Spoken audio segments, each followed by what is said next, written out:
Hello, everyone, and welcome back to the True North podcast. I'm your host, Benedict Rhodes. Today, we're joined by a special guest, Emma Woods of the Isobel Cup champion Toronto Six. After an impressive NCAA career, Emma has played hockey professionally both overseas and more recently here at home in Canada with the Toronto Six. She's been with the team since its inaugural season and recently signed a new contract with the club to keep her in Toronto for the 2023-24 season. We dive into a lot in today's show, including her career, the evolution of the Toronto Six, and the future of professional women's hockey. Sit back, relax, and please enjoy my conversation with Emma Woods.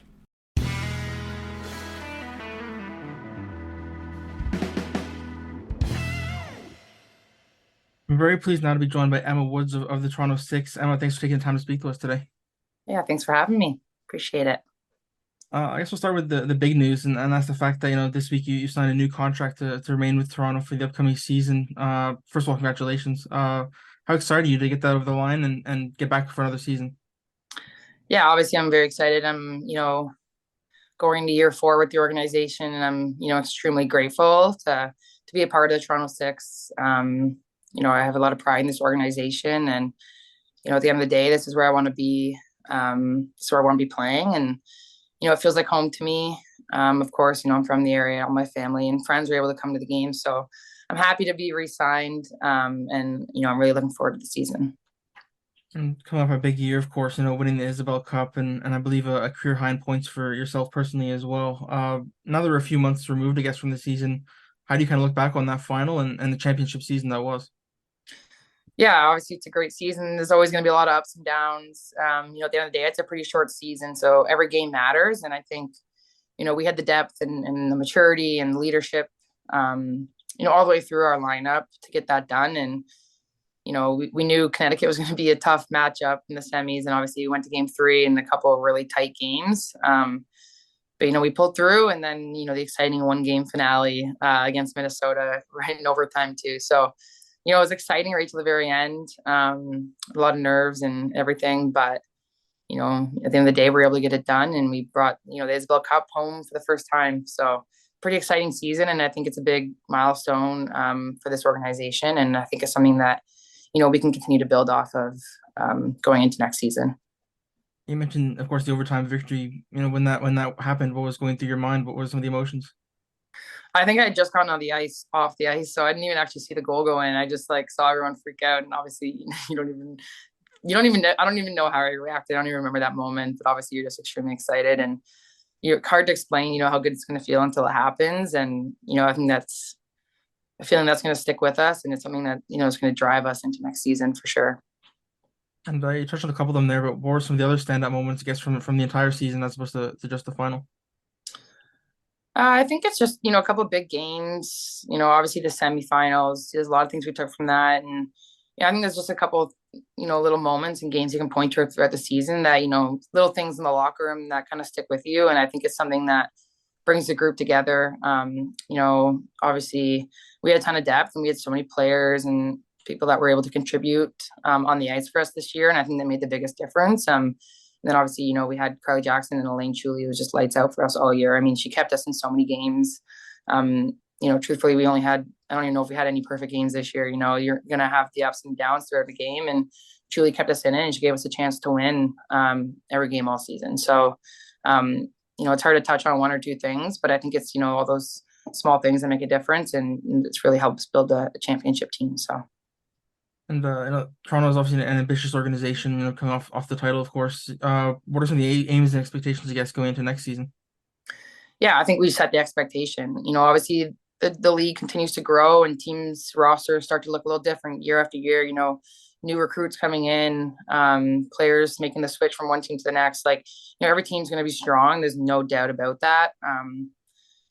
I think it's going to be tough, but I think we're looking good too. I mean, I can't speak to who's all been signed on our team yet, but I know we're going to be a good squad. I think we're obviously going to be a contender, I think, for the cup again next year. And I strongly believe that. I think winning the Isobel Cup is kind of a monkey off the back for us. We were contenders since day one. And I think to finally get it done is kind of a weight off our backs and something that I think will motivate us, but also, just give us the confidence to continue to play our game and know that we can win this. And of the publicly announced players so far, I believe there's 12 of them that have been announced so far. Many of them were returning from last season, of course. How important is it to kind of keep that core together, I guess, for another season? Yeah, of course it is. There's a reason I think why this team has been able to grow and eventually we were able to win a championship because you kind of keep a core group together. We want to continue to develop this culture here in Toronto. I think we've honestly had a pretty strong culture since day one. And I think in order to continue building the program, you have to keep that around. And I think, you can always sign new players and that's great. And obviously those are things we're going to do because it adds, different talent and, diversity to the team. And that's what you need year after year. But I think it is important to have returning players too to continue to build that foundation and the culture within the program. Yeah, and as you mentioned, you've been here since day one, all the way since the Lake Placid bubble. How have you seen the team evolve and the organization evolve, I guess, since that first season to the current day? Yeah, I think you notice just new talent coming into the league. I think the depth, we've always had a great team. Don't get me wrong. Like every single year, I've believed in this group. And I think, but I truly do believe like year after year, we continue to get stronger from top to bottom. And yeah, I think just the whole culture around the team, our fan base is amazing. I think we were close to selling out every game last year. Like the environment and the atmosphere that we're able to play in every year, and that's a huge part of why I think we do, have success because that drives us as players. It's a fun environment to play in front of, and then also we have great sponsors and people that are backing us and supporting us, and that's continuing to grow each year too. So those it's obviously about, the roster and the players and, the coaches, all these things. But I think it's also all those people that are supporting us, outside of being on the ice, that it does make a big difference within an organization. And I mentioned the Lake Placid bubble and playing for an expansion team, and I believe you assisted the first goal as well. What were some of the standout memories, I guess, from what was a pretty unique situation? Yeah, obviously, it was interesting going into the bubble year one. Little different, but I guess, at that time we were just lucky to be playing hockey when COVID was, at its forefront. So, yeah, I have definitely good memories. That was a great group. We had so much fun that year. And I think that is just such a pivotal moment for us because, we had high expectations. Don't get me wrong. We had a great group. We knew we were going to be, near the top because we just had that confidence in our group and it was instilled in us. But, coming in new to the league, you don't, other teams they have your number and all these things. And I think that the fact that we were able to make a stamp in year one and it was something that I think that this team has just grown off of. But we have some great memories from that first year, and I think each year after that is just a continuation of that first year. And how important was it in the bubble, to have fun? Like you mentioned, it's a pretty stressful time in the world, and I remember all the time, Taylor Swift's dance videos and stuff coming out. Like you guys seem to have a lot of fun, and what was an interesting situation. Yeah, I think it was just the group that our coaches and management were able to put together. We had great coaches, and I don't know if you know Digit Murphy, but she's always able to bring light into situations. And I think that it was a hard time in the world during that time. She made sure we had fun, and obviously we were all super grateful to just be playing at that time. But we took it seriously, but she also brought that light and, all the dance moves. We had players like Julie Allen, Greco, and Meg and all these people that, we just had a blast. And I think it was just the right group for that season. But yeah, it's a good memory for sure. And coming back to the current day, I guess, of the Toronto Six, some hockey legends working for the Toronto Six, Angela James, Geraldine Heaney, some players had some all right careers, I guess, Hall of Famers. What's it like working with those two day in and day out? Yeah, I mean, obviously it's great. They're just role models in this sport and they're pioneers and, there's someone that, we look up to as players, but, they're leaders for us now. And, they're a big part of where this organization is going. Especially having them around, it's fun to learn from them. And, they're a huge part of this organization. And you've had some other, unique situations in your career, like playing in the CWHL for a team based in China, for example. What was that kind of experience like, playing in a Canadian league for a team based on the other side of the world, essentially? Yeah, it was definitely a unique experience. I mean, we were brought over there to be professional hockey players, but also sport ambassadors. And we were helping to grow the game in China and raise awareness for the game of ice hockey for female athletes in China. And, I got to play alongside the national players. So it was a great cultural experience for me. Obviously I was playing at that time in what I was considered the best league for women to play in as well. Obviously it was a ton of travel and it was a little unorthodox the way we did it, but we were playing great hockey and, I have memories and experiences that I really would not trade for anything. So Yeah, it was fun. I did that for 2 years, and I would have never even expected to visit China, let alone play hockey professionally for 2 years in China. So it was a great experience, and I'm grateful for all the people I met and the people that got me there in the first place. So And what were some of the off-ice experiences like, being in a new country, I guess, and like you said, a place you maybe didn't expect you'd ever be. yeah, the language, the food, everything is just so different. You kind of just learn a new, you kind of fully just dove into a new culture. Obviously we had teammates and staff that were Chinese, and they, kind of showed us the ropes a bit. So, whether it was eating duck tongue or going to a Russian ball, or I don't even know, we were on like Wipeout China. Like there's things that you can't even make up that, we did. And um, yeah, I don't know. It's crazy. And before going pro, you had a successful career at Quinnipiac University, where you played with some future Toronto Six teammates as well. Uh, how did maybe the NCAA level prepare you for playing at the professional level? Yeah, I mean, it certainly prepared me. Quinnipiac's an unreal organization and program. It's so professional. We're treated as pros when we're there, and it's crazy to think, you're so young. You're like 17 to 21 or 22. I don't even know, but there's such a high expectation on you as an athlete and a student, and there's no doubt in my mind that that prepared us to be, the professionals that we are.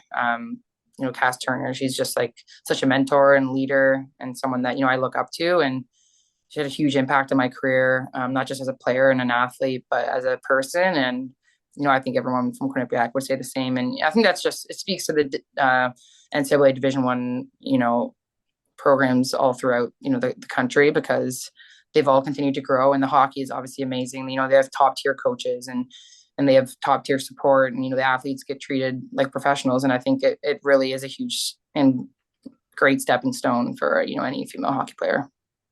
And how about, like off the ice and things like balancing school and playing and social life and all that kind of thing? Like how did balancing that I guess help you in your career as well?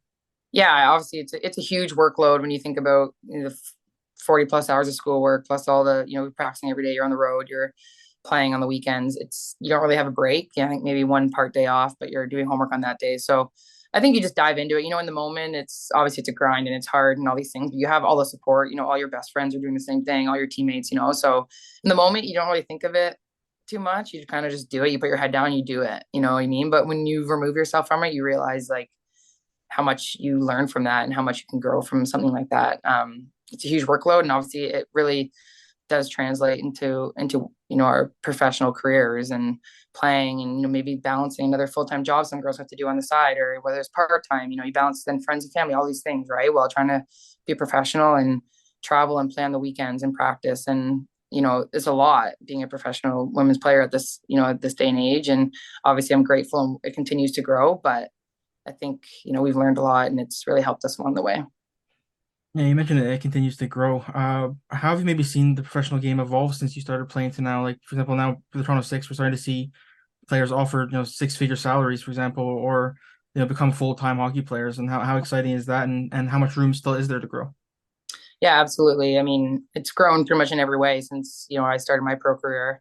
From the salary cap to when I was in college, you didn't even really think about pro hockey. You were just like, hey, I'm done school. What am I going to do next? You didn't even think hockey. I mean, I was fortunate to go to China, and the WHL was starting to get its legs under it and all those things. But now it's girls are graduating, and it's like they're not even thinking about being done playing, right? Unless of course they're ready to be done. But it's taken such a big jump, and it's something that little girls can dream of doing now. It's you're just dreaming of playing NCAA or the Olympics. It's like you can dream of being a professional hockey player and actually making a living. And from facilities to sponsorship, support, ownership, management, like resources, and then of course like pay. It's just like it's grown in every aspect in such a short period of time, and it's really exciting to be a part of it all. And how much of that as well do you put down to, the national teams being so successful, of course, like having someone like a Marie-Philippe Poulin, for example, or like the national teams are winning gold medals at the Olympics and they're getting on TV, for example. How big is that exposure as well? Yeah, of course. I mean, any exposure I think for this game is important. And those girls are obviously big faces in the game of women's hockey. And we have such a successful program, Canada and the US. And those are you know idols for a lot of young girls, and obviously that's a huge thing. And that's going to continue to be huge, and it's going to continue to be important in the growing of the pro sport as well, right? And I think the cool part is it's not just about that now. It's also like about a pro league, and it's cool that we're able to have both, just like the men do. It's like dream playing the NHL, you can also dream being an Olympic team, and it's not one or the other. It's both, and I think that's the coolest part. And one topic that never seems to go away, unfortunately, we're talking about women's professional hockey is the PHF and the PWHPA, and there's other sort of two leagues at the moment. How or what are your kind of theories, I guess, about your opinions? I mean, on the thoughts of a merger or having two different leagues and the need to pull in one direction. Yeah, of course, that's what we all want. I think we're all growing the game, and right now, there's no doubt in my mind that every player has the right um, thing in mind. We're all trying to grow the game. We're all trying to make this better. We're all trying to, create more awareness around it. But I think at the end of the day, it's what we all want to merge and become one entity, and have all the best players in the world playing in one league. That's obviously the next step for women's hockey. There's no doubt. I don't know when that's going to be. Hopefully sooner rather than later. But I think for now, everyone, put your head down and continue to do what you do, and hopefully, we can all start to influence and be a part of that next step. And what else do you think maybe needs to happen for women's hockey to continue to grow? Is there anything else besides just a merger, or do you think there's more that needs to be done? I think that's the biggest thing. Of course, if you want to just get those, like, I mean, I think both leagues right now have this great sponsorships and ownership, but I think to get more of those things, like there's always going to be more sponsors and investors and all these things. But I think until we kind of merge into one, I don't know how much more we can grow as single entities. And um, but I'm really proud of what the PHF has done. I'm so grateful and proud to be a part of this organization, how much, or this league, and how much we've grown. And I'm sure the girls in the PWHPA feel the same way, and I think that's really special. But um, at the end of the day, you want to be playing against, you want to have one group. You don't want to be battling against each other. I think we want to be a part of one thing, and I think it's just continuing to grow the leagues. Elevate the players, elevate the teams. But create more awareness throughout the communities, and really throughout the world too, and about those things. And I think we'll get there. And how excited is it now going up into the next PHF season? We know we're starting to see, like I mentioned, some players on bigger salaries, but also some players who play on international teams, starting to come into North America and play in this league. Yeah, it's great. I mean, it's clear that the league's taking just another step next year, and obviously that's in part due to the salary cap increase. It does make the league more attractive. It's going to attract more top talent, and that is such a big step, an important step for this league. So I'm excited to see how the teams are going to shape up next year. It's going to be a great season. It's going to be obviously extremely competitive, and I'm excited. And when I was researching for this, I came across something that said, you played tons of sports growing up and like multiple sports. How I guess how to play multiple sports impacts your hockey abilities? How did you pull things, I guess, from different sports and apply them to hockey? Yeah, I think I think just being an athlete, I think hockey is one of those sports. It's just not just how you can throw a ball or how you can shoot a puck. It's so many things, balance, coordination. You can go on and on. The game. I think I'm a well-rounded athlete, and I think that just helped me. I think with my hockey, I don't know how directly it maybe impacted it, but I'm sure it did. And my whole life I grew up just playing different sports. In the summers as a kid, I didn't touch the ice. I was playing soccer, baseball, whatever it is, every high school sport you could think of. And I think it gave me even more of an appreciation for hockey because I had such a love for it, and I love all sports. But I think it really made me, you know, as a kid, like I loved hockey, and I couldn't wait for hockey season. You know what I mean? I never got sick of it because I had other things going on. And I don't know. I think it's important for kids to play other sports. I think it is. And it's crazy now though. Like a lot of kids are just playing hockey all year round because obviously the skill aspect of the game is continuing to grow, and it's all these things that you want to stay on the ice and whatever and continue to be competitive. But yeah, I played every sport growing up. Still like to.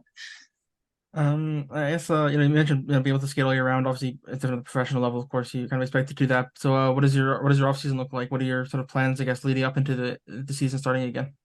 Yeah, obviously I'm on the ice training, off the ice. There's a lot of places in the city you can skate, and I have a lot of good support around me and people that I'm working with. So yeah, I'm obviously training on ice, off ice every week. It's almost a full time gig here. So um, I'm, preparing for next season, and I want to have a great season. So I want to win another cup.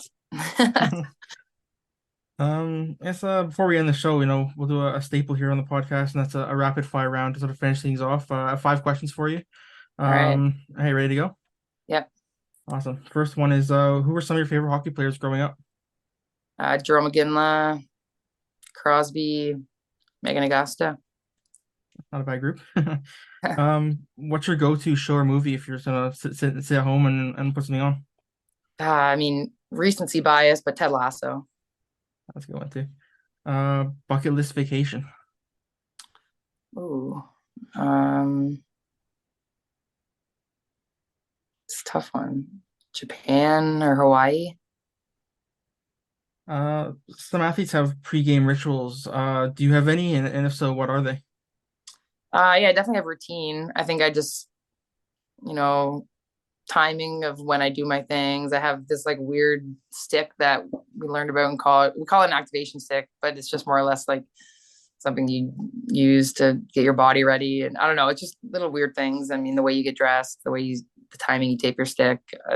I mean, I could go on and on. It's like a 2.5 hour process, but I'm not like super OCD, but I definitely have my routine, and mentally I pretty much stick to the same thing every time. What's the strangest pre-game ritual you've seen? Um, hmm. I don't know. Brie Wilson Bennett has to be like fully dressed before the 60-minute clock hits. She just likes to be in her gear because if something feels off, she needs like an hour to like fix it. I don't know, it's funny, but yeah. I'm like haven't even started getting dressed and she's like fully dressed. And last one, if you take any current player in the world and add them to the six, who do you want to be on a line with?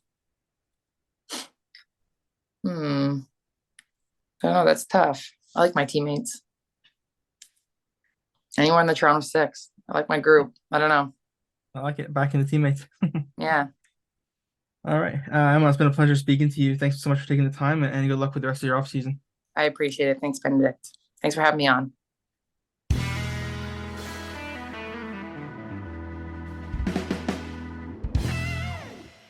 Thanks again to Emma for joining the show, and thank you for listening. If you enjoyed this episode, feel free to check out past episodes of the show as well, including conversations with Stephen Brunt, Devin Haru, Byron McDonald, and so much more. If you enjoyed this show and want to be the first person to listen to future episodes and read all of my written content, subscribe for free wherever you get your podcasts or at truenorthsports.substack.com. You can also follow us on Twitter at truenorth_sport and on Instagram and TikTok at truenorthsport. I've been your host, Benedict Rhodes. Thank you so much for listening.